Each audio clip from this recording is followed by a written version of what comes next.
Americans are capable of achieving extraordinary things when they have the freedom and opportunity to do so. This is American Potential. And here's your host, Jeff Crank. Well, thank you for joining us on another edition of American Potential. Always great to have these wonderful policy champions that we have across the country. As you know, Americans for Prosperity Action particularly works to elect policy champions across the country, but then Americans for Prosperity works with them to pass good pieces of legislation. And we have one of our great policy champions with us today. We've all heard about the debt limit increase bill that passed Congress and was signed by President Biden. Depending on who you listen to, it's either a good deal for the American people or a bad one. On today's episode, we're going to discuss the bill, also known as the Fiscal Responsibility Act, which cuts over $2 trillion in federal spending. There are some on both sides of the aisle that don't really like the deal, but that's what happens with a divided Congress. And our guest today is one of the House members that did vote yes on the bill, and he represents the 2nd Congressional District in Arkansas. Congressman French Hill, who graduated from Vanderbilt with a degree in economics and was a staff member on the Senate Banking Committee. At the age of 34, he was appointed by George H.W. Bush to be the executive secretary to the president's Economic Policy Council. He also started Delta Trust and Bank from scratch in his hometown of Little Rock, Arkansas. Since Congressman Hill's life has been dedicated to finances, he seems to be the perfect guest to talk about the Fiscal Responsibility Act. Congressman Hill, thanks for being on the show today. Jeff, it's great to be with you. And I've been familiar with AFP since 2009, 2010, when I helped as a volunteer. I was a banker then in Little Rock, helped organize the first chapter in Arkansas, and so grateful for the engagement that AFP has had with our constituents, our citizens, our grassroots ever since. You guys do a great job. Well, thank you, and thanks for your help in getting that Arkansas chapter up and running. And you know, that's where we have the best chapters across the country, are when we have citizens like you engaged, and then we love it when they get to be elected to Congress and be great policy champions for us. So let me ask you, why did you, I mean, obviously this was a bill that was negotiated for a very long time between Speaker McCarthy and several members of leadership and the president. And you decided to vote for the Fiscal Responsibility Act. Why did you like it? Why did you end up voting for it? Yeah, well, thanks. Well, first, I think it's real important for our listeners, our conservatives, our citizens to understand what was happening. This is not like a government shutdown budget vote. This is a much more serious, much more concerning situation, and it's called raising the debt ceiling, which allows the federal government to then continue to borrow money in the open markets through our Treasury securities. And by reaching this deadline of not being able to borrow anymore, you put the whole Treasury market at risk, which means you put the dollar at risk, and that is essential to our way of life. So this is an important issue. So that's point one. It's not like just a government shutdown type debate. I think it's a big, big difference. Secondly, this is something that President Joe Biden could have dealt with last fall when he controlled the Senate, the White House, and the House. He could have had Nancy Pelosi, for example, run a bill through Congress to raise the debt ceiling until the next presidential election. But they agreed proactively not to do that and to dump it in the lap of the incoming House Republicans. I viewed that as a great opportunity. And I think our Speaker, Kevin McCarthy, did as well. Why? Because instead of just agreeing to a debt ceiling increase and more spending, which is what Nancy Pelosi did all during the Trump administration, and what President Trump did, I might add, during the Trump administration, we had a chance to stop the spending avalanche and go back. So, number one, debt ceiling is different from a debate about a government shutdown. Number two, what's the alternative? We don't control the White House. We don't control the Senate. So what Chuck Schumer and what Joe Biden wanted is a clean debt ceiling, meaning just a green light to more spending with no policy changes, no regulatory reform. So Kevin McCarthy, immediately becoming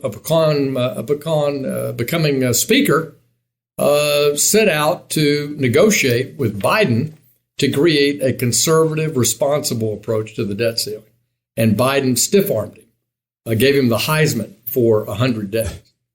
But we were able to pass our own version, Jeff, the Limit, Save, and Grow Act, which would cut $4 trillion in spending, roll back some of the Inflation Reduction Act's industrial policy on the Green New Deal, work requirements for TANF and for the welfare programs, some regulatory reform, and claw back the COVID money. No tax increase, and that was a better package. I supported that package. Basically all the Republicans supported it. It gave McCarthy the negotiating leverage to try to raise the debt ceiling with conservative features. So the final comment I'll make on this is, why did I vote for it?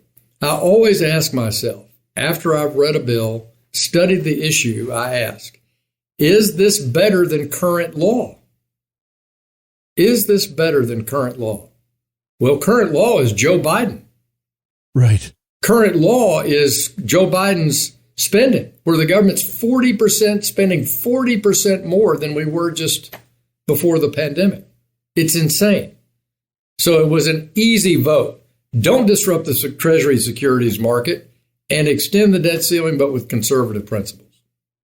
You know, you talked about how much we're spending, and before we get into some of the details of the bill itself, let's explain for folks. And I don't know how you want to do it, if you want to do it by every day, how much more the government spends every day, as opposed to what it takes in, or by year or by month.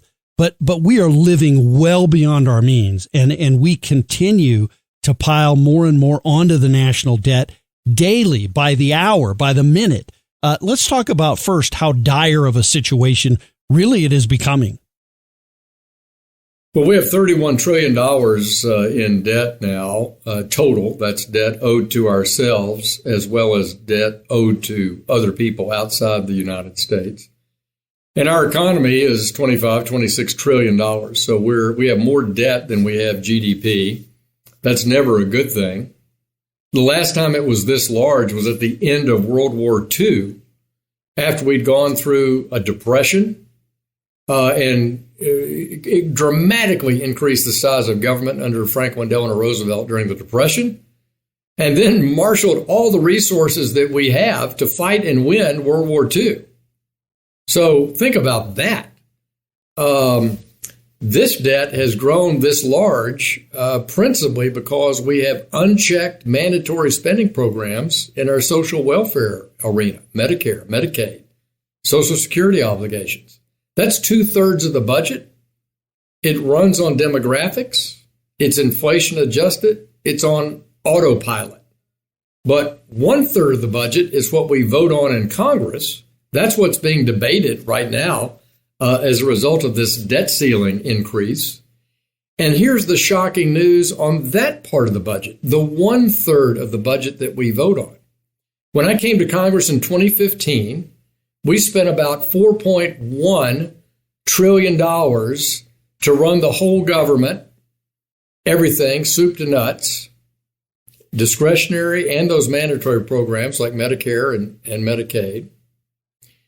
And it got up to about $4.5 trillion, so it grew about $400 million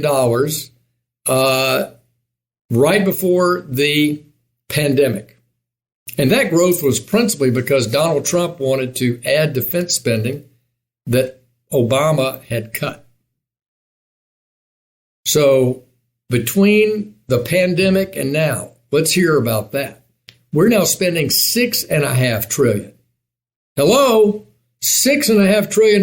We were spending just $4.5 trillion 2 years ago, 2.5 years ago. So Joe Biden has added to the run rate of spending. It's now running $6.5 trillion. $2 trillion increase in spending. 40% more spending under Joe Biden than before the pandemic. The Democrats have weaponized the pandemic to expand government's reach, expand the social safety net, to the tune of $2 trillion. Plus, they did bipartisan infrastructure, which is mostly Green New Deal, Inflation Reduction Act, mostly Green New Deal, the American Rescue Plan, just growing government. And now we're projecting $1.5 trillion deficits per year for every year we can see into the future. So that's the spending side. Now, Democrats say, oh, but Donald Trump cut taxes for corporations. Well, Donald Trump reformed the tax system for corporations. That's true.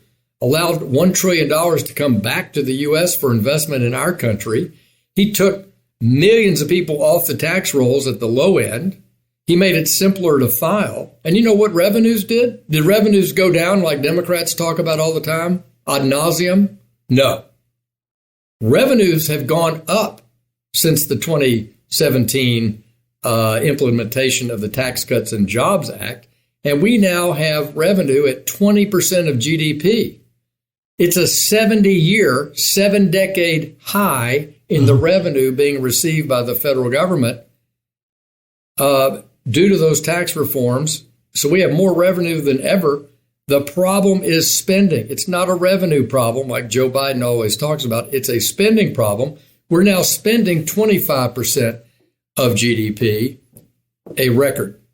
And that's why Republicans in the House want to bend that cost curve back. We want to go back to pre-pandemic spending debates, and we want to go back towards where we're fighting about how to get to a balanced budget, not how much money can we spend. Anytime we have the United States government has cut taxes or reformed taxes, revenues have increased, whether it was John Kennedy or Ronald Reagan or the Trump tax cuts. That's always been the case, and it seems to always produce more revenue. But one of the concerns I think that many people have, you mentioned all the spending that has happened under the Biden administration. We didn't even talk about how that is the main driver, the cause of the inflation that the American people are feeling. So it's really hurting your average citizen in the pocketbook right as we speak. We have a 40-year high in inflation. The last time it was this high, I was graduating from Vanderbilt and starting my career. That's a long time ago. And it's costing an average Arkansan, average household income in Arkansas is about $44,000. It's costing them about $7,500 more dollars per year for just their normal food, gas, groceries, school supplies it takes to run a household, all due to that 40% inflation. We went crazy during the pandemic. This is my view, both on monetary policy, too lax. Interest rates went to zero. We held them at zero for too long. We began buying Treasury debt at the Federal Reserve for too long during the pandemic. And then when we were coming out of the pandemic, we kept interest rates at zero. We kept that lax monetary policy. And Joe Biden added $6 trillion of new spending. Of course we have inflation. And again, that's why Republicans are on the side of ordinary Americans working at their kitchen table to get inflation under control. And we do that by curtailing the spending, not raising taxes, and also unleashing the supply side of the economy through regulatory reform. So you talked about curtailing spending, and let's talk about that a little bit with regard to the Fiscal Responsibility Act. Tell us how that happens. And with this Fiscal Responsibility Act now being signed into law, how much better are we than we would be if it hadn't passed? Yeah. Number one, in fiscal 24, ending in September of 2024, for the first time in decades, the federal government on discretionary spending, defense and non-defense discretionary spending, will spend less than it did the year before. Number one. Number two, the agreement was to cap domestic defense and non-defense spending to 1% growth per year. So we're capping the growth rate of spending. We're bending down that avalanche of spending that Joe Biden has just been going nuts with over the last 2 years. Secondly, we claw back $30 billion of money that we appropriated for COVID that we don't need to spend. That goes straight back to the bottom line. We're going to eliminate that spending this year. Next, the IRS under Joe Biden in the Inflation Reduction Act passed $45 billion for 10 years to increase hiring some 37,000 new IRS agents. We take away the 2024 first year of that. So we repeal $1.9 billion of the IRS budget. This year, that money is cut out. And so those are some of the principal spending cuts in the budget. It'll save around $2 trillion over the period. And that's why it's better than Joe Biden's current budget that projects $1.5 trillion deficits out for 10 years. Well, and so I guess you would say this isn't what you would do if you were running the government by yourself. Obviously, you'd have steeper spending cuts, and we'd probably deal with the 2/3 of the budget that's not being dealt with in this, the non-discretionary spending. But this is the best deal in your mind that we could get, and it's a better deal than if it had not passed. Yeah, it meets my test of is it better than current law? Absolutely. Number two, $2 trillion in spending cuts and reforms is better than none. We proposed $4 trillion. I wish we'd gotten $4 trillion. Every Republican wishes we'd gotten $4 trillion of cuts and some other regulatory reforms too. But we didn't. But we got Joe Biden to give up on his IRS agents. We got Joe Biden to cap spending at 1% growth. We got Joe Biden to agree that the Inflation Reduction Act was wrong about IRS agents for a year. We got Joe Biden to cross a red line, which said that he would not add work requirements to more people for SNAP, which is the food stamp program, and TANF, which is the welfare program. And he did. We moved the age from 49 to 54. It should add about 275,000 more people eligible to be in the workforce, which is an important issue. We also cut regulatory spending by imposing what's called pay-go on big rules implemented by Joe Biden. So if Biden implements a regulation that has a cost-benefit analysis that costs money to the government, he's supposed to propose offsets to that. If we'd had that over the past 2 years, it's estimated that we would have saved another $1.5 trillion to the economy. So there are many people who would say, well, why did, if this cuts government the way that it does, why would Democrats agree to this? Why did Joe Biden, why did many of the Democrats in the Senate and many in the House vote for this package? Well, first of all, some Democrats, even though they vote to go along most of the time, are shocked by the budget deficits. A lot of Democrats are mad about energy permitting being capped by the far left Biden administration. Folks like Joe Manchin in West Virginia wanted permitting reform, as you know, as a part of the Inflation Reduction Act. And the Alexandria Ocasio-Cortez, Bernie Sanders wing of the party, which controlled Joe Biden, stopped that. So some Democrats wanted permitting reform. And some Democrats actually support work. They actually want people in America to get out and work and enjoy the fruits of the free enterprise economy and better their families, better their education, and have a better outlook. So we got Democratic votes.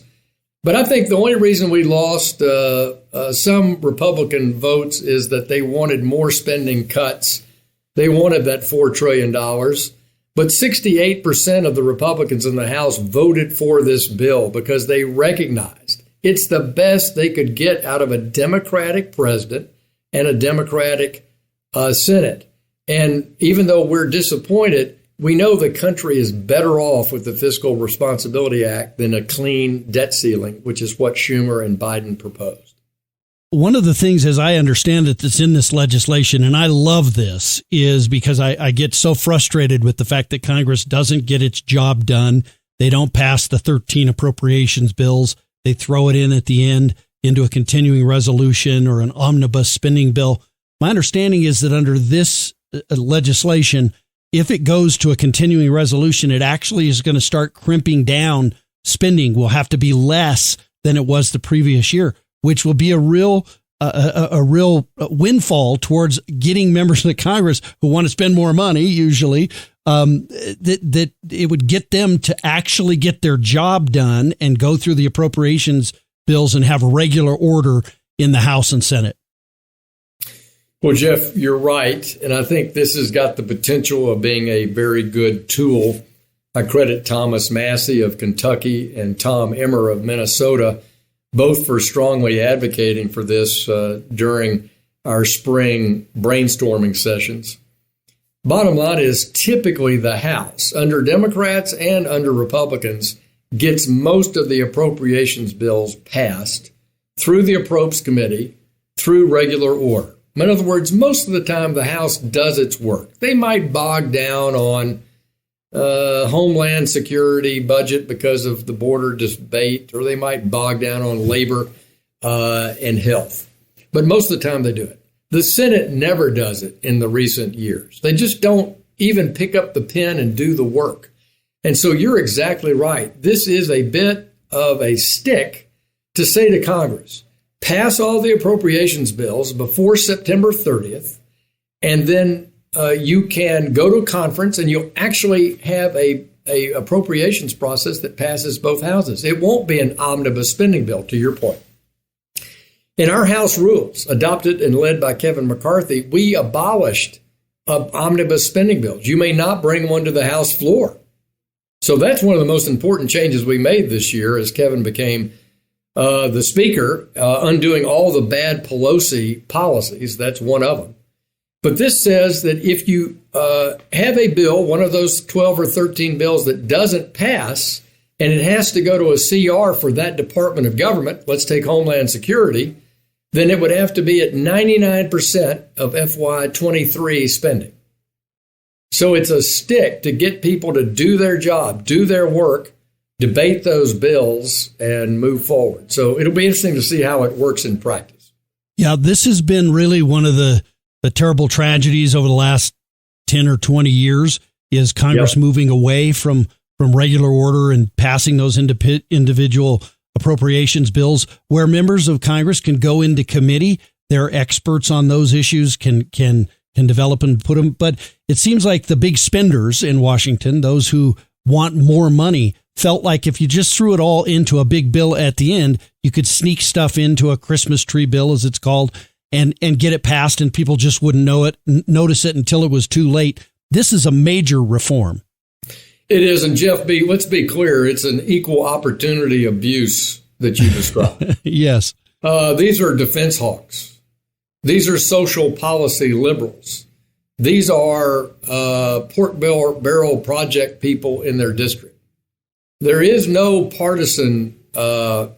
Everybody has their hand in the cookie jar here in both political parties.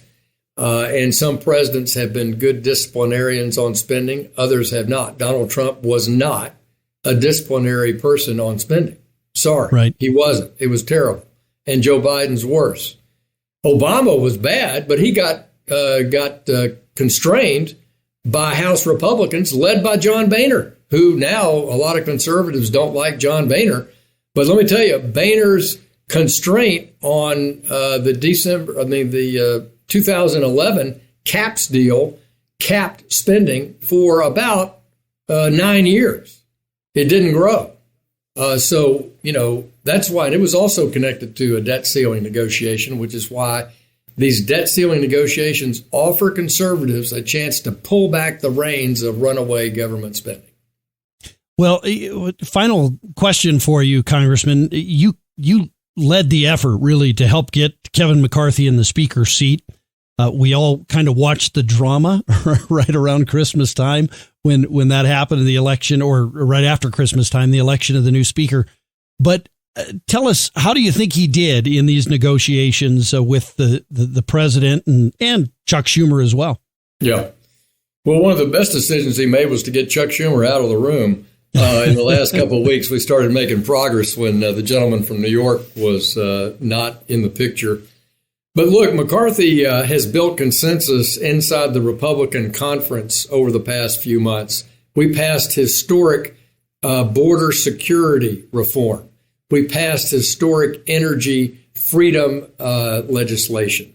We got those negotiated through House Republicans and across the House floor, and we navigated the debt ceiling. McCarthy was essentially the only leader in government to pass a bill in either house of Congress that raised the debt ceiling in a responsible way and had a consensus by his members for conservative policy changes. So that led to not a clean debt ceiling, no tax increase, and a debt ceiling increase that does have conservative priorities attached to it. Priorities for work, priorities for energy, priorities for regulatory reform, and for some spending constraint. But we've got more work to do. This is just one step in the next 2 years of checking the Biden agenda and continuing to advocate for going back to a world where we used to believe in it, I think in both parties, that we wanted a balanced budget. Well, Congressman French Hill, thank you so much for joining us, but more importantly, for being such a great policy champion for the American people. We appreciate your time today. Appreciate you, Jeff. Thanks for having me today. Well, Congressman French Hill, a great example of why it matters, why elections matter, and why we have to elect policy champions, people who are going to stand and fight. And look, I know there's a lot of people who say, hey, we should have cut $4 trillion. Of course we should have figured out a way to cut $4 trillion out of the budget and save that in this process. But again, you've got divided government right now. You've got a Biden administration that has accelerated spending since COVID, particularly. They had no interest in cutting spending at all. So to get those concessions, I think was quite an accomplishment. And, Congressman French Hill, thank you for your great work on doing that. And it's important that you, as citizens, reach out to your member of Congress, that you call your member of Congress, that you email them and you tell them, listen, we are living beyond our means in America. We have to do better. We are spending our children and grandchildren's money. We can't continue to do that. It is not sustainable. So it's really important that we all do that. It's only if you take action, if you stand up and fight, that we're going to make a difference. We're going to save America from the fiscal cliff that we are headed towards. So anyway, thanks for being with us. Join us on Facebook, YouTube. You can watch these on YouTube. We have our own YouTube channel. Just go to YouTube and type in American Potential Podcast. You will see our YouTube channel. You can watch these podcasts on that YouTube channel, just as if you were listening to it, only you get to see my smiling face. Well, okay, I'm supposed to sell this, not try and get you to not watch it. Anyway, you'll get to see our guests and the interaction there. So hope you'll do that. Send me an email, jeff@americanpotential.com. Would love to hear your thoughts and comments on the podcast. Thanks for joining us this week on American Potential. Thank you for listening to American Potential. You may listen to more stories from Americans working every day to expand freedom and opportunity in their communities by visiting AmericanPotential.com.